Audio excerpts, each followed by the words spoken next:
Episode 33.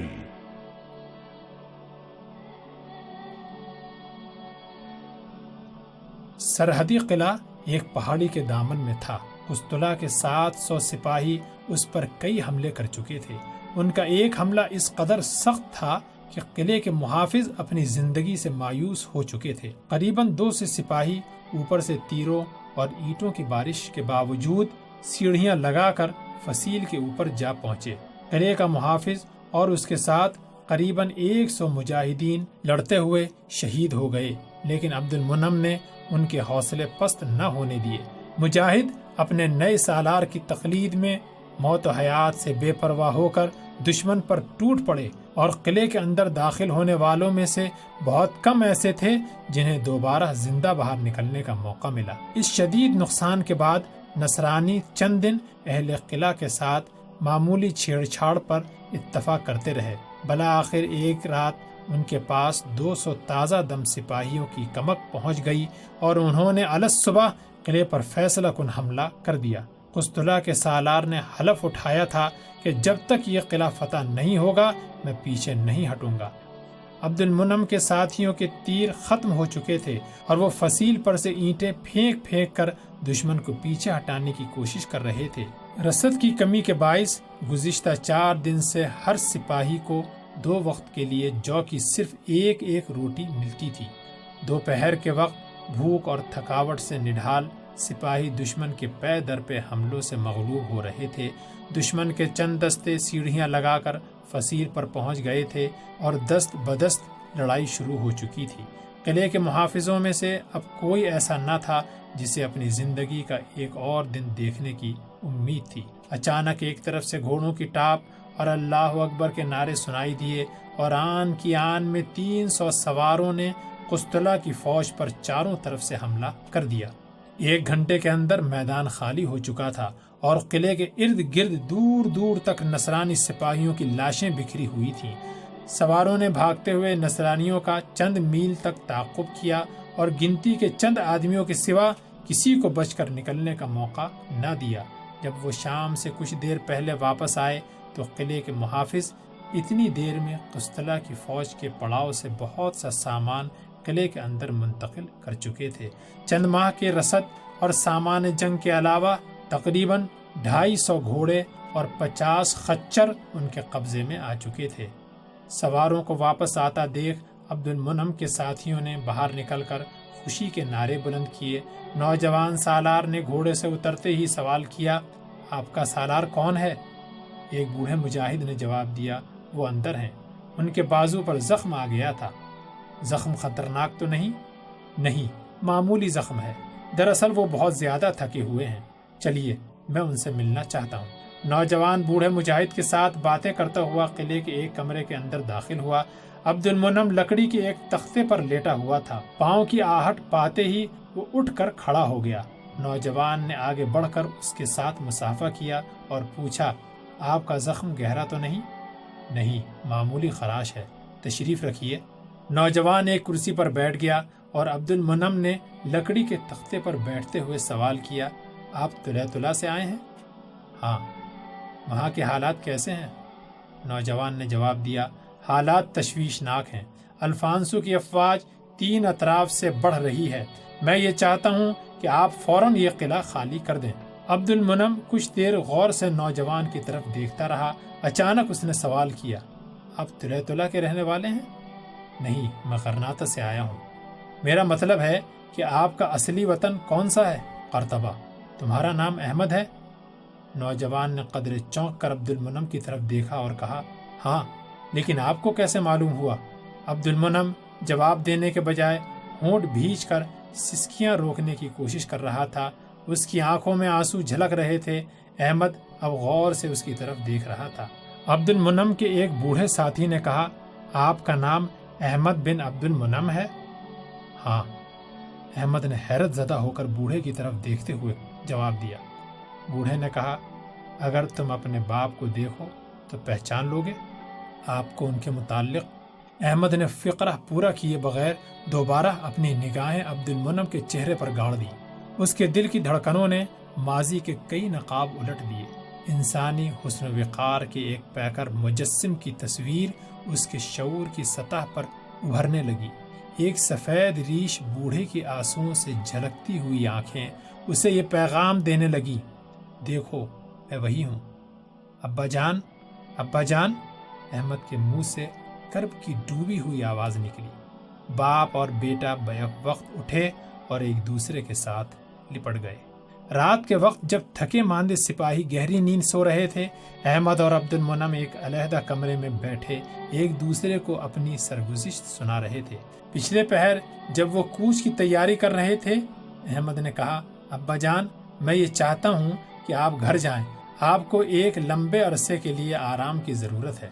میں سیدھا وہیں جا رہا ہوں بیٹا، لیکن آرام کے لیے نہیں، کام کے لیے۔ عبد المنعم خاموشی سے اپنی بیٹی کی باتیں سن رہا تھا۔ اس کے چہرے پر ایک مسکراہٹ کھیل رہی تھی۔ احمد نے اس کی مسکراہٹ سے قدرے پریشان ہو کر کہا، ابا جان معاف کیجئے، میں آپ کو یہ مشورہ نہیں دے سکتا کہ آپ کو کیا کرنا چاہیے، میں بہت باتونی ہوں۔ عبد المنعم نے کہا، بیٹا، اگر تمہاری ماں کی تربیت نے سعد اور حسن کو بھی تم جیسا باتونی بنا دیا ہے تو مجھے اپنی زندگی کے چند سال قید خانے کی تاریک کوٹریوں میں گزارنے پر شکایت نہیں ہونی چاہیے۔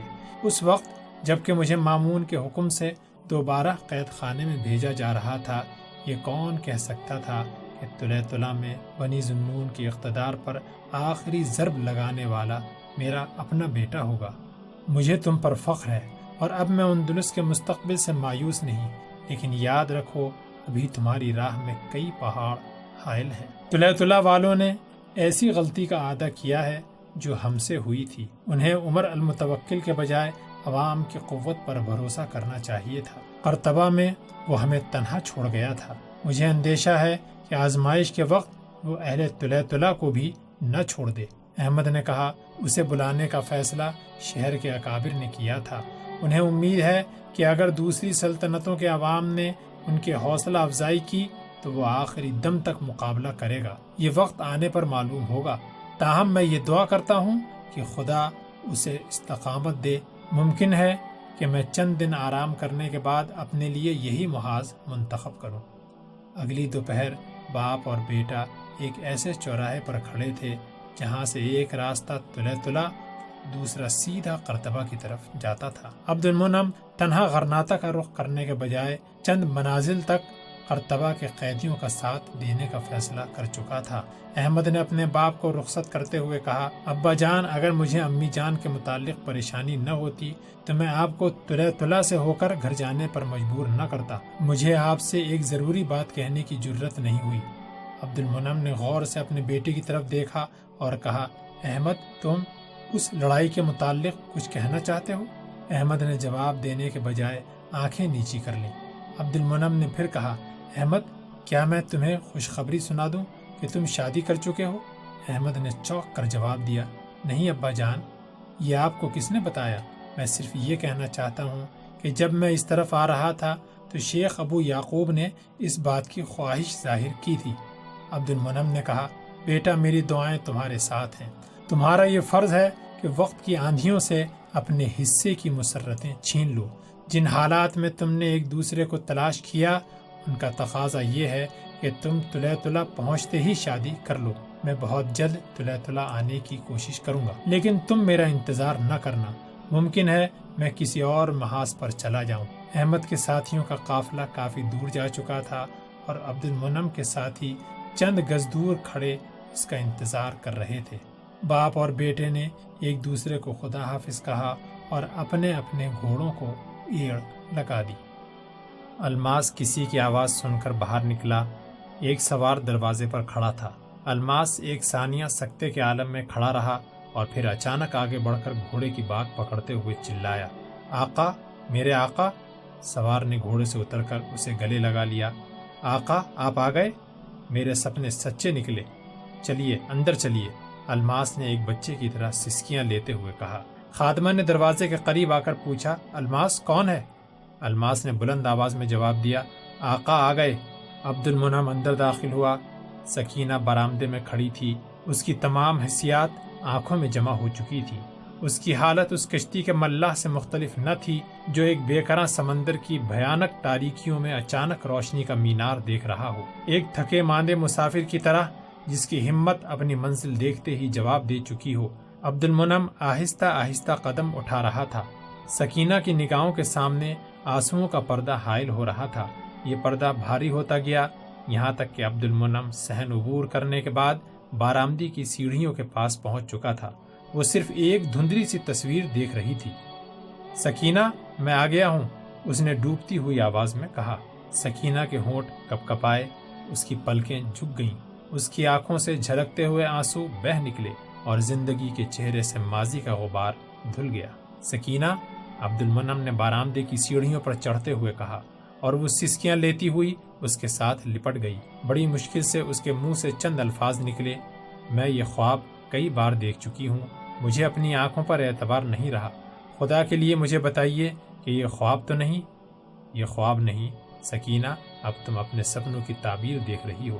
عبد المنعم نے اسے ایک کرسی پر بٹھا دیا اور خود اس کے قریب دوسری کرسی پر اس کے سامنے بیٹھ گیا۔ دونوں آنسوؤں میں ڈوبی ہوئی مسکراہٹوں کے ساتھ ایک دوسرے کی طرف دیکھ رہے تھے۔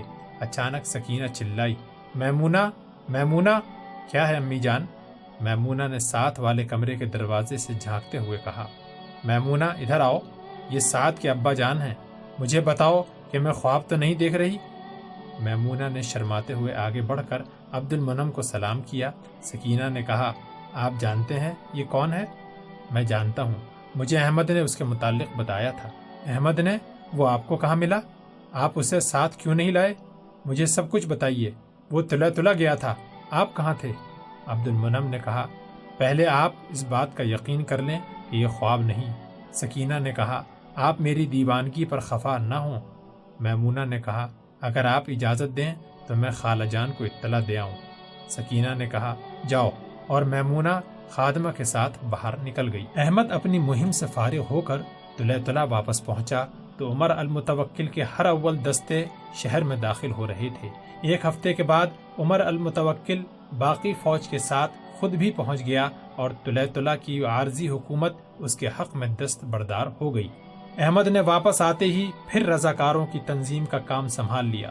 قریباً 1 ماہ بعد اس کے پاس غرناطہ سے ایک ایلچی عبد المنعم کی طرف سے اس مضمون کا خط لے کر آیا کہ قاضی ابو جعفر کے ساتھ مرثیہ جا رہا ہوں، اس لیے تم شادی کے لیے میرا انتظار نہ کرو۔ عبد المنعم نے ایک خط شیخ ابو یعقوب کی طرف بھی لکھا تھا جس میں اس نے اندلس کے بگڑتے ہوئے حالات کے باعث اپنی مصروفیتیں اور مجبوریاں ظاہر کرنے کے بعد یہ درخواست کی تھی کہ وہ احمد اور طاہرہ کی شادی میں تاخیر نہ کریں۔ ابو یعقوب نے عبد المنعم کا خط آنے سے 1 ہفتے بعد شہر کے چند معززین کو اپنے گھر میں جمع کیا اور احمد کے ساتھ اپنی بیٹی کا نکاح پڑھ دیا۔ زندگی کے سمندر کے 2 مسافر جنہیں ایک طوفان کی تند لہروں نے ایک دوسرے سے ملا دیا تھا، اب ایک کشتی میں بیٹھ کر افق کی طرف دیکھ رہے تھے۔ طوفان بظاہر تھم چکا تھا، لیکن یہ عارضی سکون ایک بڑے طوفان کا پیش خیمہ تھا۔ انقلاب کے ساتھ طلع کے افق پر جو ہلکی سی روشنی نمودار ہوئی تھی وہ پھر ایک بار تاریک بادلوں میں چھپ رہی تھی۔ عمر المتوکل کی مداخلت نے الفانسو کو طلع پر فوراً یلغار کرنے کا ارادہ تبدیل کرنے پر مجبور کر دیا تھا۔ الفانسو جس قدر طلع پر قبضہ کرنے کے لیے بے قرار تھا، اسی قدر مسلمانان اندلس کے ساتھ ایک فیصلہ کن جنگ لڑنے کے لیے اپنی فوجی طاقت محفوظ رکھنا چاہتا تھا۔ چنانچہ اس نے دارالحکومت کی طرف پیش قدمی کرنے کے بجائے سرحدوں پر چھیڑ چھاڑ جاری رکھ کر جنگ کو طول دینا اپنے لیے فائدہ مند سمجھا۔ الفانسو کے سپاہی طلع کی ان سرحدی چوکیوں سے جو یحییٰ کی ملت فروشی کے باعث ان کے قبضے میں آ چکی تھیں، کسی علاقے پر حملہ کرتے اور لوٹ مار کرنے کے بعد پیچھے ہٹ جاتے۔ ان حالات میں عمر المتوکل کو اپنی باقاعدہ فوج کے ایک بڑے حصے کے علاوہ طلع کے رضاکاروں کے کئی دستوں کو بھی سرحدوں پر اپنی دفاعی چوکیوں کی حفاظت کے لیے بھیجنا پڑا۔ ایک رات احمد دیر تک گھر نہ آیا۔ ابو یعقوب کچھ دیر اس کا انتظار کرنے کے بعد کھانا کھا کر آرام کرنے کے لیے اپنے کمرے میں جا چکا تھا اور طاہرہ بالائی منزل کے کمرے میں اس کا انتظار کر رہی تھی۔ جب گلی میں کسی کے پاؤں کی آہٹ سنائی دیتی تو وہ اٹھ کر دریچے سے جھانکنے لگتی۔ اچانک گلی میں گھوڑوں کی ٹاپ سنائی دی۔ احمد کے گھوڑے پر گھر آنا خلاف توقع تھا۔ جب گھوڑا مکان کے قریب پہنچ کر رکا تو طاہرہ نے جلدی سے نیچے اتر کر دروازہ کھول دیا۔ طاہرہ، تم ابھی تک جاگ رہی ہو؟ احمد نے گھوڑے سے اترتے ہوئے کہا۔ طاہرہ نے جواب دیا، آپ کو یہ خیال کیوں کر آیا کہ مجھے نیند آ گئی ہوگی؟ احمد گھوڑے کی باگ پکڑ کر اندر داخل ہوا اور کہا، دیکھیے آج میں اپنے ساتھ ایک اور مہمان لے آیا ہوں۔